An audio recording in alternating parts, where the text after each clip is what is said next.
Okay, picking up where we left off in the last video. This time we're going to be looking at Venn diagrams specifically, but Venn diagrams for combinations of these of some arbitrary sets A, B, and C using the different operations we've talked about so far. Now, in my experience from last time I taught this class, this is something that students tend to struggle with a lot. And really, I think it just takes looking over some examples and kind of getting used to it. So first of all, because we're dealing with three sets, in each one of these cases, we're going to be looking at three general sets, A, B, and C. So I'm going to go like this. A, B, C. It's important to sketch the sets out this way because we need to have sets A, B, and C overlapping with each other, but we also need to have a region in the middle that represents the intersection of all three of them, if all three of them were to overlap. So you get kind of all possible combinations of regions here. Let me draw that two more times because we're going to need that for these other examples here. I have very little in the way of artistic talent, so I oftentimes make a mess of these things. I have to be very careful in how I draw them out. It's kind of my downfall with some of these classes, is anytime I have to draw stuff. And some of my classes require much more drawing than others. I just do what I can, I guess. See. Okay, that's not bad. That works. So let's start with this first case. We want to create a Venn diagram for this set here. Now notice in parentheses I have the intersection of B with C. Where is that intersection? Well, the intersection in a Venn diagram we think of as the overlap of the two circles that represent B and C. And I can see that overlap right here. Notice it contains the small region where all three sets overlap, but it also contains this region right here. So basically it's this kind of small football-ish looking shape. Okay, now that set, I'm going to go ahead and shade that in. I wouldn't normally shade that in right away because I know I'm not done finding everything yet. But that overlapping region is going to be combined with A using a union. That means everything in this set should be shaded as well as everything in this set because union combines the two. So I've shaded everything in the parentheses. Now I need to shade everything that's also in A. That would be all of this region here. Okay, so as a Venn diagram, that's what the combination of these sets would look like. Okay, hopefully that makes sense. Let's look at this now. This is the set that I get if I were to take the union of A, B, and C, the union of all three of those simultaneously, and then take the complement of that union, of that large union. Well, I'm going to be very careful to not shade anything prematurely here. I want to investigate this and think through it before potentially messing up my answer. What is the union of A, B, and C? Notice it's all unions here. What is that? Well, using the bucket analogy, if I take a bucket and I dump set A, B, and C all into the same bucket, then the combination of all those things is basically everything contained in all of these three circles. So if I didn't have this complement here, I'd be shading in all three circles. That's what that would look like. But I do have a complement there. So what that means is I actually don't want to shade in any of that. I want to shade in only the parts of the universal set that are outside of the circles. That means I'm shading all of this. Like this. I honestly think my 6-year-old does a better job coloring inside the lines than I do, but that's just my lack of artistic talent, so sorry about that. Hopefully that makes sense as well. The complement tells us to look outside of the set that we're taking the complement of, but still within our universal set, even though I colored outside the lines a little bit. All right, here's the most complicated example that we've looked at so far. It's the first time we're looking at two different sets of parentheses, so I consider each one separately. And sometimes for an example like this, you may want to make multiple Venn diagrams or do things in pencil and then erase stuff later. I'm going to attempt to do this without that though. So let's start with this first set of parentheses. What does the union of A and B complement look like? Well, remember, B complement is the set of everything that's outside of B. And that's going to, if I took the circle B and I shaded everything on the outside of it, including the stuff that's inside circles A and C, just outside of B, that would be B complement. But I want to do more than that. I want to take the union of all that stuff and all that stuff with the set A. Now, if I were to shade in everything outside of B, notice that a big chunk of A would have been already shaded in.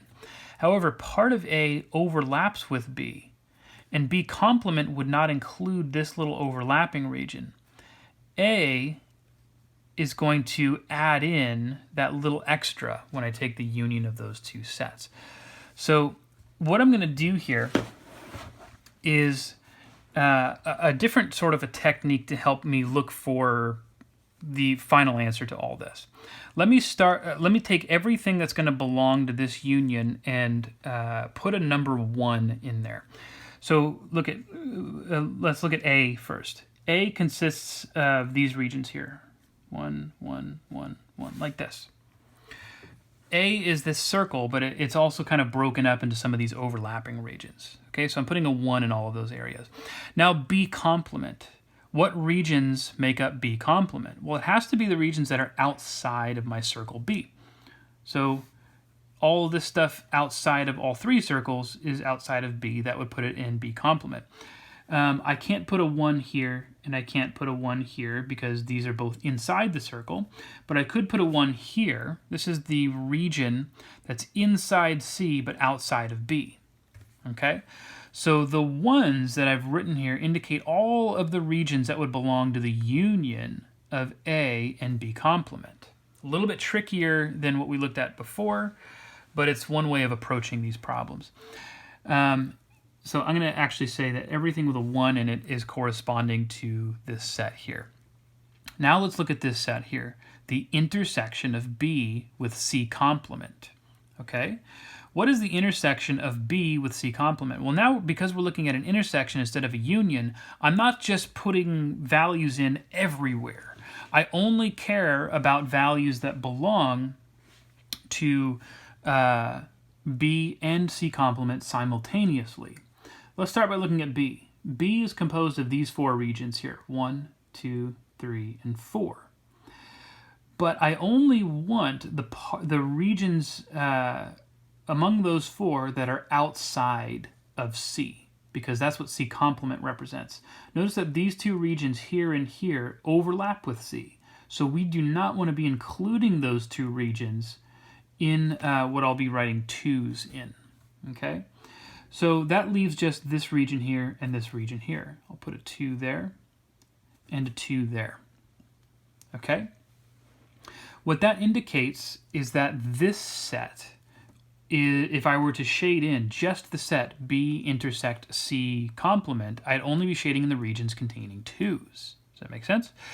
So now let's look at what the final result should be. We're looking at the intersection of these 2 sets. What that means is I want to shade in only the regions that contain both 1's and 2's, both a 1 and a 2. And only one region in this entire Venn diagram consists of a 1 and a 2. It's this region right here. Okay?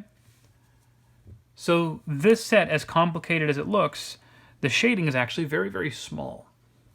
It's just one tiny little region there. This is the way I like to approach these problems, but what some people like to do, instead of using 1's and 2's, they use pencil, and they very lightly shade in this first region. So you'd be shading in everything that has a 1.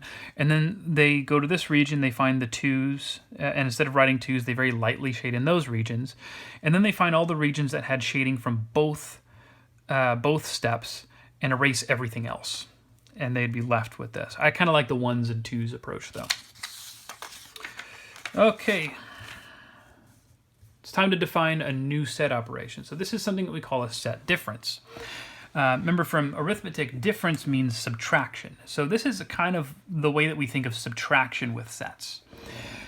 If you have two sets, A and B, and they're both contained in some universal set U, we define the difference of A and B to be the set of all elements that belong to A but do not belong to B.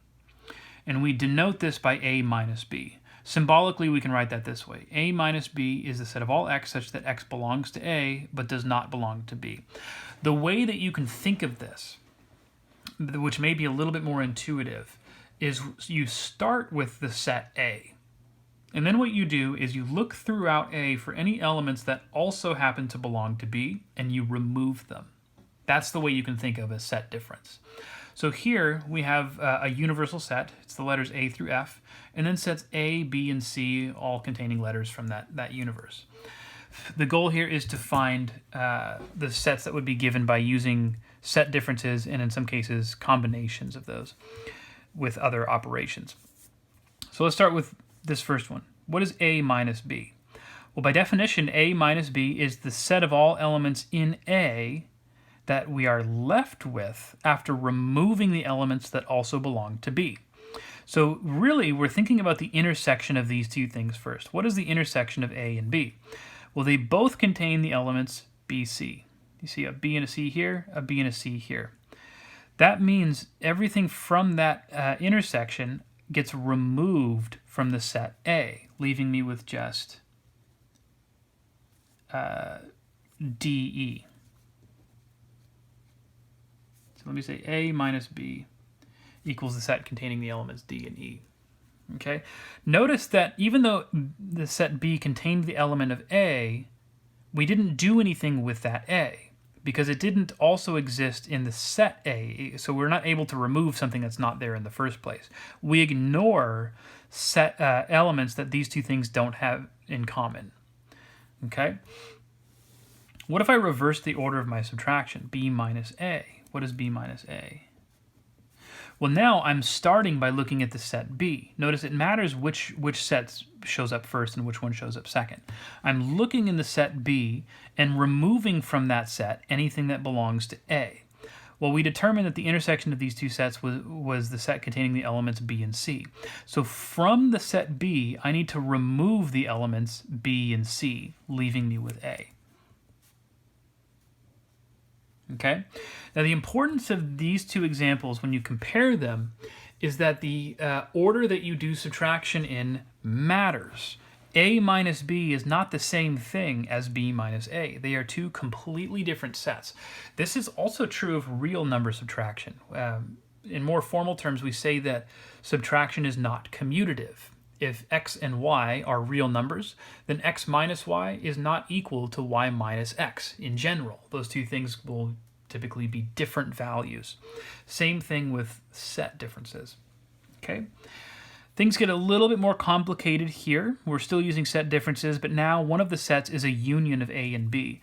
So as before, we treat this as the work leading up to an answer. I find A union B first, and then I worry about the set difference.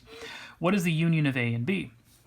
Well, here's A and B. If I combine these two sets together, I get A, B, C, D, and E. That would be the union of those two. Okay? Now I'm subtracting set C from this. That means I go and I find set C, and any elements that are in C that are in common with this set here, I'll remove those from this set. The only two elements that these two sets have in common are D and E. Those get removed. So the union of A and B, which we found up above, minus the set C, takes D and E out of that, giving me A, B, C. Okay? That would be the set difference in this case. Here's one more slightly complicated example. And again, we just need to find the sets in parentheses first before we try and worry about a set difference. So A intersect B. What is A intersect B equal to? Well, the intersection of A and B, we've discussed it, we just haven't written it anywhere, is the set of elements B and C. Okay. What about A complement union C? Well, I can't really find that until I know what A complement is. So let me find A complement first. Where is A? It's the set of elements B, C, D, E. The complement of A should be everything that's in my universal set that's outside of this set. That would be the letters A and F. So A complement is the set containing A and F. Now I need to take the union of this set with the set C. That would be A, D, E, F. And F shows up again here, but remember, we don't repeat elements ever. All right, so now what is it that we're doing? We're taking this set here, which is the first set that showed up in our set difference, and subtracting this set here, which means I look throughout this set for anything that's in common with this first set, and I remove it from this first set. However, by inspection, neither of these sets have any elements in common, which means I don't have anything that I'm able to remove from this set. That means that nothing changes from A intersect B. A intersect B minus A prime union C is the same thing that I got right here, because nothing is removed. B, C. Okay? And that's it. All right, as before, I want to explore this new operation using Venn diagrams. So that's going to be this next example. A, B, and C, once again, they all belong to some universal set U, but I'm not going to define anything. I'm just going to, I'm not going to list any elements. We want to keep things general, and we're looking at Venn diagrams now. In this first example, even though we set up here that there's three sets that we're going to be considering A, B, and C, the combination or the set difference that I'm looking at here doesn't involve the set C. So I'm not going to bother writing or drawing in my set C. It doesn't really matter where C is. Okay, so here's A, here's B. What does the set difference look like?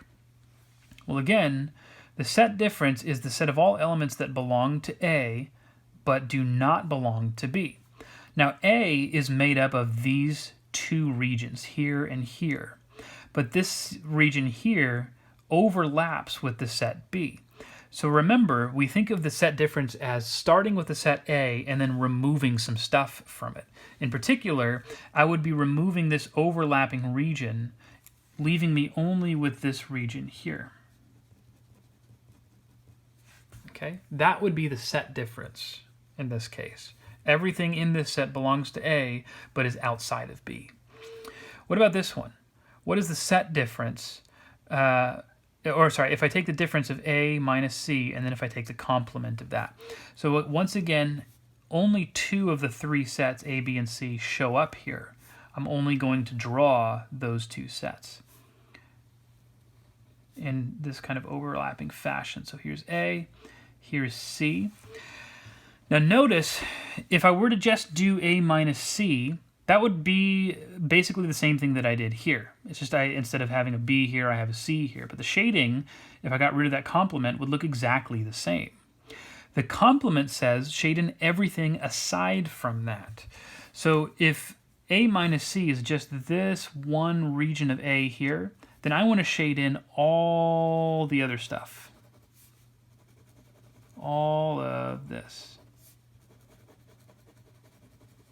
That's what the complement of those two sets would look like. Okay? One last, more complicated one here, and this time we're dealing with all three sets at once. So I need to make sure my universe contains all three. I'll make it a little bigger. Here's my U. That'll be A. I'll make this B. This one I did not draw very well. That's C. As long as you have all the regions that are supposed to overlap in there, you're in good shape. Okay. I want to take the set difference of C with A complement union B. So I'm going to use the numbering technique here, but it's going to be used in a slightly different way. remember you always start with parentheses first. So the first thing I need to do is start with the union of A complement with B. Okay? I'm going to put ones in any region that would correspond to this set here. So first of all, A complement consists of all of the regions in this diagram that are outside of A. That's outside of A. That's outside of A. That's outside of A. That's outside of A. Okay? Notice that the only other regions that are untouched here are these four, but all of those are contained in the circle A. Now I'm taking the union of that with the set B. So anything that I have not yet put a 1 in, if it happens to be in B, that's going to get tossed into the bucket for this union. So I'm also including that region and that region there, because those two regions are contained in B as well. All right? Now I've dealt with the stuff in parentheses. If I were just shading in A complement union B, I would shade in all of the regions that contain 1s. But that's not what I'm supposed to be shading in.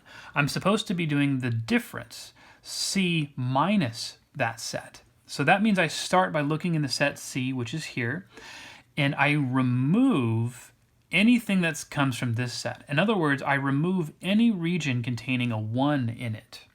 That only leaves me with one region left, this guy right here. That's the only region that's contained in C but doesn't have a 1 in it. So that would be what I'm shading in.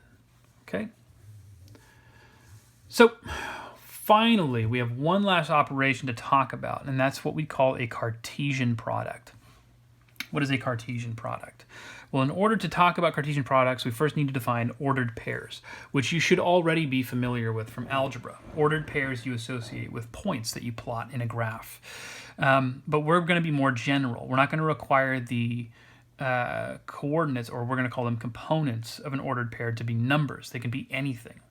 So here's our definition. Suppose we have two sets, A and B, and lowercase a is going to be an element of A, lowercase b is going to be an element of B.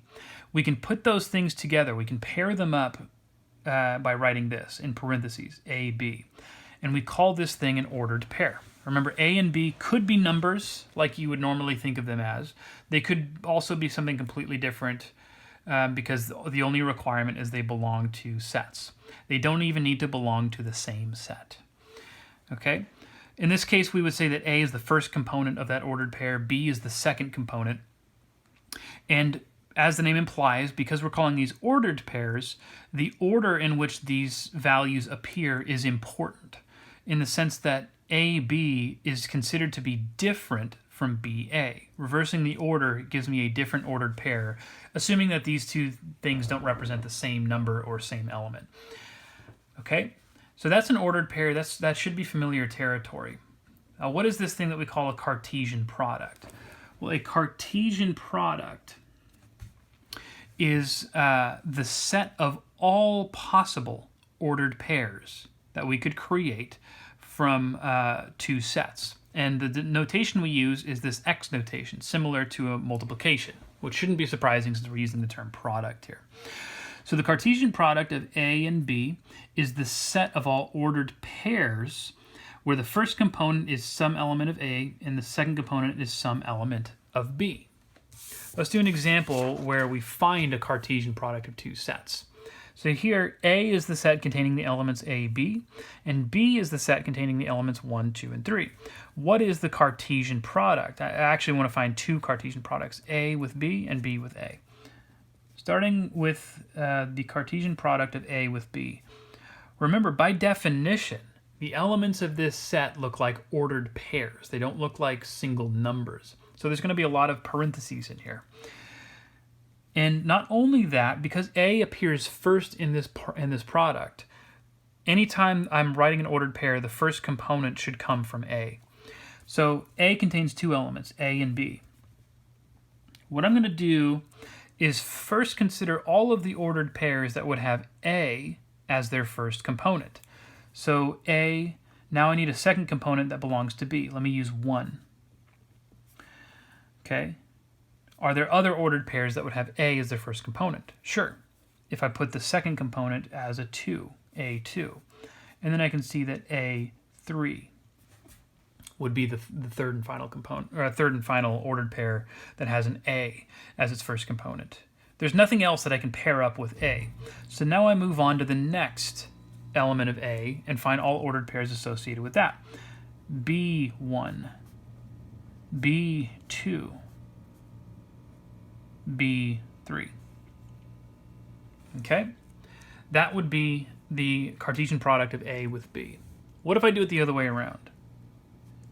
B with A. Well, going through this process again, now I'm starting with elements of B. So start with 1, and then find all possible ordered pairs that you can make where 1 is in the first component. Notice A, my set A, has to appear as the second component, each of its elements. So that's going to be A, 1A, 1B. Now let's look at what happens if I want my first component to be a 2. 2A, 2B, and then finally 3A, 3B. Now it's important to note that these two sets are not the same. The Cartesian product of A with B is not the same thing as the Cartesian product of B with A, even though they have the same number of elements. And that's always going to happen. They both have 6 elements, if you notice, and we're going to see why that's the case in the next video. But A1, remember, as an ordered pair, is not the same thing as 1A, even though they appear to be pairing of the same numbers. Because the order matters, this element is not the same as this one. These two sets are not the same. Okay? We just have a little bit less left to cover, and we're going to look at that in the next video.